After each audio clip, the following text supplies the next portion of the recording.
पण ह्यावर्षी पहिल्यांदाच म्हणजे महाराष्ट्रामध्ये सगळ्यात मोठं स्ट्रक्चरच्या बॉडीमध्ये मी ही मूर्ती घडवली आहे.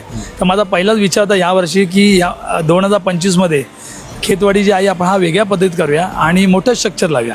त्याच्यामुळे कॉन्सेप्ट माझ्या डोक्यामध्ये पहिल्यापासून होता, फक्त काय करायचं तो माहीत नव्हता. खरं तर बॅलेन्सिंगचा राजा तुम्ही बनवला आहे, आता बॅलेन्सिंगची देवी तुम्ही बनवलेली आहे.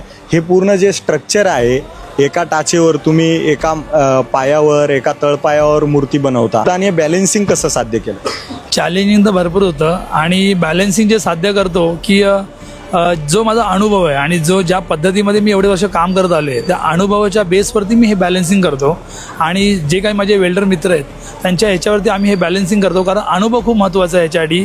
आणि जो वेल्डिंग करतो, जो आम्ही स्ट्रक्चरमध्ये काम करतो त्या पद्धतीमध्ये चांगल्या पद्धती झालं पाहिजे किंवा बॅलेन्सिंगमध्ये ते ॲनाटॉमी व्यवस्थित झाली पाहिजे.